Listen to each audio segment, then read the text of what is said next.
আসসালামু আলাইকুম ভিউয়ার্স। আজকে ভর দুপুরে বের হয়েছি। আমাদের চ্যানেলটি যারা সাবস্ক্রাইব করেছেন তাদেরকে অসংখ্য ধন্যবাদ। যারা নতুন আমাদের চ্যানেলে ভিডিওটি দেখছেন, আমাদের চ্যানেলটি সাবস্ক্রাইব করে আমাদের সঙ্গে থাকুন। আসলে আপনাদের সহযোগিতা এবং আপনাদের আমাদেরকে সাপোর্ট করার মধ্য দিয়ে আমরা আসলে ভিডিও বানাতে সহযোগিতা পাই, আর আমরা সাপোর্ট পাই আপনাদের এই সাপোর্টগুলি আমাদেরকে এগিয়ে নিয়ে যেতে সহযোগিতা করে। তো আজকে যে বের হয়েছি তা হচ্ছে ভর দুপুরে। তো আজকে তাপমাত্রা হচ্ছে প্রায় 36 ডিগ্রি সেলসিয়াস তাপমাত্রা। তো দেখতে পাচ্ছেন পরন্ত দুপুর, অনেক গরম, রোদেরও তাপ অত্যন্ত বেশি। আসলে আমরা যখন ছোট ছিলাম তখন কিন্তু তাপমাত্রা অতটা ছিল না। তাপমাত্রা যদিও বেশি থাকতো, দেখা যেত গরমটা এত বেশি থাকতো না। কিন্তু বর্তমানে আমাদের আসলে যে পরিমাণ রোদ, সেই পরিমাণের তুলনায় আসলে অতটা গরম অতিরিক্ত লেগে যায়। যেমন কি যে পরিমাণ রোদ তার চেয়ে অধিক গরম লাগে। তা আসলে এটা হচ্ছে একটা আবহাওয়ার পরিবর্তন বা আবহাওয়ার কারণে বিশ্বের বিভিন্ন দেশ তার বিভিন্ন আমাদের আচরণের পরিবেশ নষ্ট করা, গাছগাছালি নষ্ট করা, এরই একটা প্রতিফল হিসাবে আমরা এই জিনিসটাই পেয়ে থাকি। তো বর্তমান বিশ্বে চীন যা শুরু করেছে তার আর বলতে হয় না। যে চীনের আসলে বেজিং শহর হচ্ছে পৃথিবীর 1 নম্বর দূষিত বা বায়ুমণ্ডল দূষিত করতে তাদের যে কার্যক্রম প্রক্রিয়া, সেটা খুবই ভয়াবহ একটা অবস্থা। আর দ্বিতীয়ত হচ্ছে চীন যে পরিমাণ একটা ডাম্পিং করেছে, সেই ডাম্পিংয়ের কারণে পৃথিবীর যে আর্নিক গতি আছে সেই গতিটা কমে একদম ধিমিত হয়ে গেছে। তো বিশ্বের যে একটা অবস্থা, পৃথিবীর প্রত্যেকটা স্তরেই তার যে বায়ুমণ্ডল থেকে শুরু করে তার যে জীবাশ্ম এবং প্রত্যেকটা স্তরে তার যে ক্ষতিগ্রস্ত আমরা করেছি দিন দিন, গাছগাছালি কেটে, তারপরে বায়ুমণ্ডলে এই যে গ্যাস এবং গাড়ির যে কলকারখানার ধোঁয়া, বিভিন্নভাবে আমরা বায়ুমণ্ডলকে নষ্ট করেছি। তো আমরা মনে হয় 5-6 বছর পূর্বে একবার শুনেছিলাম যে বায়ুমণ্ডলে আসলে 2টো ছিদ্র হয়ে গেছে আমাদের আকাশে, যেটা হচ্ছে সূর্য হতে যে একটা নীল রশ্মি আমাদের পৃথিবীতে যে ক্ষতিকর রশ্মি আসার কথা সেই আকাশের মধ্যে। তো এই 2টা ছিদ্র, আসলে এই ছিদ্র দিয়ে কিন্তু নীল রশ্মি প্রবেশ করে আমাদের এই পৃথিবীতে বায়ুমণ্ডলের মধ্য দিয়ে। তো আসলে এই ছিদ্রগুলি এবং এই যে বায়ুমণ্ডলকে ক্ষতিগ্রস্ত করা, এটা কিন্তু আমাদেরই একটা অবদান এবং আমাদেরই দোষ। তো এই বিষয়গুলিকে মাথায় রেখে পরিবেশকে আসলে আমাদের প্রত্যেকেরই পরিবেশ বান্ধব হওয়া উচিত এবং গাছগাছালি পরিপূর্ণ রাখা উচিত। প্রত্যেকটা বিষয়ে কিন্তু আমাদের সজাগ দৃষ্টিও রাখা উচিত।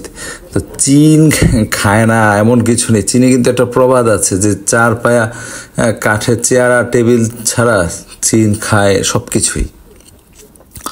তো গত কয়েকদিন আগে আমি একটা ভিডিও দেখলাম, যেটাতে দেখলাম যে চীন যা খায় এগুলো আর বলার মতো না, কোনো কিছুই বাদ নেই যে চীন খায় না। আর 2019 সালে, 18 সালে, 19 সালে যে বাংলাদেশে একটা ভাইরাস চলমান ছিল, এই যে করোনা ভাইরাস, এই করোনা ভাইরাসের মূল উৎপত্তি হচ্ছে চীন থেকে। মোটামুটি সকলেই এই জিনিসটাই ভেবে আসতেছে। তো চীনের প্রত্যেকটা কার্যক্রমই আসলে পরিবেশের বিরোধী কার্যক্রম। চীন আসলে আমাদেরকে কি বোঝাতে চাচ্ছে বা পৃথিবীতে কি করতে চাচ্ছে তা আমরা আসলে এখনো বোধগম্য নয়। তো চীনের কারণে চীনের বেজিং শহর হচ্ছে পৃথিবীর 1 নম্বর বায়ুদূষক শহর, যা মহাকাশ থেকে দেখলে কিন্তু দেখা যায় একদম মেঘের মতো আচ্ছাদিত হয়ে আছে। তো প্রত্যেকটা স্তরেই একটা মহান আল্লাহর একটা নিয়ম কানুন আছে। নিয়মের বাহিরেই যদি আপনি যান তাহলেই কিন্তু সমস্যা, কিন্তু নিয়মের মধ্যে যদি থাকা যায় তাহলে কিন্তু কোনো সমস্যা আসলে হয় না। তো প্রত্যেকটা মানুষকেই এই বিষয়ে সজাগ দিন দিন কিন্তু তাপদাহ বেড়েই চলছে। তো কখনো আমরা এই রোদ দেখতে পেতাম না ছোটবেলা, কিন্তু বর্তমানে আমাদের বিভিন্ন শহরে গত কিছুদিন পূর্বেও কিন্তু অধিক তাপমাত্রা ছিল বাংলাদেশে। তো আল্লাহর একটা বিশেষ রহমত, সিলেট কিন্তু আসলে অতটা তাপমাত্রা ছিল না, এবং বাংলাদেশের সর্বনিম্ন তাপমাত্রা কিন্তু সিলেটেই ছিল। আল্লাহ তাআলার একটা বিশেষ রহমত ছিল, যার কারণে হয়তো তাপমাত্রা কম ছিল। তো অন্যান্য ডিস্ট্রিক্টে আসলে 45 ডিগ্রি 40 ডিগ্রি পর্যন্ত তাপমাত্রা উঠে এসেছিল, যে রাস্তায় পাড়া দিলে দেখা গেছে পা মানে রাস্তার সাথে আটকে যেত জুতা, এমন একটা পরিস্থিতি সৃষ্টি হয়েছিল। তাহলে আল্লাহ তাআলা আমাদের সকলকে হেফাজত করুক।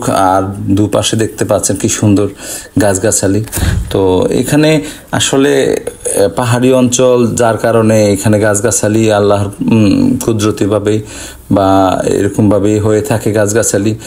আর গাছগাছালি হচ্ছে পরিবেশের একটা বন্ধু। গাছগাছালি আছে মানেই সব কিছু প্রকৃতির স্বাভাবিক আছে। গাছগাছালি যদি না থাকে, প্রকৃতির ভারসাম্যও কিন্তু নষ্ট হয়ে যায়। আর সিলেটেও কিন্তু বর্তমানে পাহাড়ের যে অবস্থা, পাহাড় অনেকে দুষ্কৃতিকারী যারা আছে তারা কিন্তু পাহাড় কেটে সাবার করে দিচ্ছে, আর দিন দিন পাহাড়ের সংখ্যাও কমে যাচ্ছে। তো পাহাড় কেটে আসলে পাহাড়গুলো আল্লাহ তাআলার আরেকটা নেয়ামত। পাহাড় কারণে কিন্তু পৃথিবী যে একটা ব্যালেন্স আছে, এটা কিন্তু সঠিক থাকে। তো না হলে কিন্তু পৃথিবীর যে একটা ব্যালেন্স আছে, এটা কিন্তু একটু সমস্যার সৃষ্টি হয়ে যায়। তো এই যে রোডটা দিয়ে যাচ্ছি, রোডটা আসলেই একটু আরামদায়ক এবং খুব সুন্দর একটা পরিবেশ, খুব সুন্দর একটা রোড। এই রোডটা দিয়ে যাতায়াত করলেই আসলে বোঝা যায় যে কতটা সুন্দর। আপনারা দেখতে পাচ্ছেন দুই ধারে গাছগাছালি বেশি, এবং কতটা সুন্দর। হঠাৎ একটা গাড়ি আসতেছে, যাতায়াত করতেছে। এখানে কিন্তু বাইরের ডিস্ট্রিক্টের লোকও আসে, ঘুরতে আসে, এবং যারা যাতায়াত করে বা এদিক দিয়ে যাতায়াত করেছে তারাই বুঝতে পেরেছে যে সিলেটের এই রাস্তাগুলি আসলে কতটা সুন্দর এবং মনোমুগ্ধকর।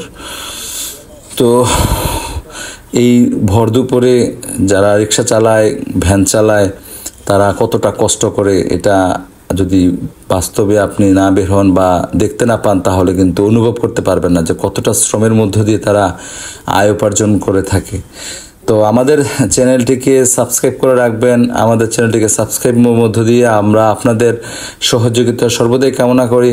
আমাদের চ্যানেলটি আপনারাই গ্রো করে এতটুকু এগিয়ে নিয়ে গিয়েছেন। তো আমরা সবসময় আপনাদের সাপোর্ট কামনা করে থাকি, যে আমাদের চ্যানেলটি আমরা আসলে ভিডিও চেষ্টা করি সর্বদাই। আমি কেন, প্রত্যেকটা মোটো ব্লগ এবং যারা ইউটিউবার আছেন তারা কিন্তু সর্বদাই চেষ্টা করে যে একটা ভালো ভিডিও আপনাদেরকে উপহার দেওয়ার জন্য।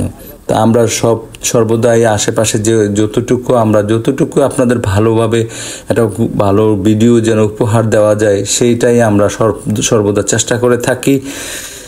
তো এই ভর দুপুরে বের হওয়ার মূল উদ্দেশ্য এটাই যে আশেপাশে এই যে আমাদের সিএনজি বা লেগুনা বা ঠেলাগাড়ি যারা দিনমজুর বা দিনাতিপাত করে চলাফেরা করে, যারা এই যে টমটম চালাচ্ছে, তারা আসলে কতটা শ্রম দিচ্ছে, কতটা কষ্ট করছে, এই জিনিসগুলি আমরা আপনাদের মাঝে তুলে ধরার চেষ্টা করেছি। দেখেন মানুষ আসলে কতটা কষ্ট করে, এই ভর দুপুরে কষ্ট করে তারা কিন্তু পেটের দায়ে কিন্তু রাস্তায় নেমেছে, না হলে কিন্তু এই ভর দুপুরে মানুষ রাস্তায় নামতো না। তো আমিও পেটের দায়ে বলতে আমি শখ করেই নেমেছি। তো হঠাৎ করে দুপুরবেলা একটা ব্লগ তৈরি করব এই আশায়, যে আপনাদেরকে একটা ভালো ভিডিও সর্বদা তো আমরা বিকেলে এবং আমি সবসময় বিকেলে এবং সন্ধ্যায় ব্লগগুলো বানিয়ে থাকি। তো আপনাদেরকে একটা ভর দুপুরের একটা ভিডিও বানানোর জন্য, এই যে সামনে একটা গাড়ি দেখতে পাচ্ছেন, এই গাড়িগুলি কিন্তু সিলেটে সবচেয়ে বেশি দেখা যায়। এটা হচ্ছে স্টারলাইট গাড়ি। এই গাড়িগুলি ছোট গাড়ি, এগুলো রিক্সার মতোই, মানে রিক্সার মতো ছোট হলেও সব চেপা চাপায় যায়, যাতায়াত করা যায়। এগুলো গতি কিন্তু দুর্দান্ত, এইগুলার গাড়ির কিন্তু গতি খুবই দুর্দান্ত, খুবই ভালো। গাড়িগুলো একমাত্র সিলেটেই আমি দেখেছি, বেশি দেখা যায় আর কি। তো আপনাদের সকলের সর্বাঙ্গে ভালো মঙ্গল কামনা করছি। আপনারা ভালো থাকবেন, সুস্থ থাকবেন, এটাই বলে আজকে এখানে সমাপ্তি নিচ্ছি। ভালো থাকবেন, সুস্থ থাকবেন। আমাদের চ্যানেলটিকে সাবস্ক্রাইব করে আমাদের সঙ্গেই থাকবেন, আমাদের পরিবারের সদস্য হয়ে। আসসালামু আলাইকুম ওয়া রাহমাতুল্লাহি ওয়া বারাকাতুহু।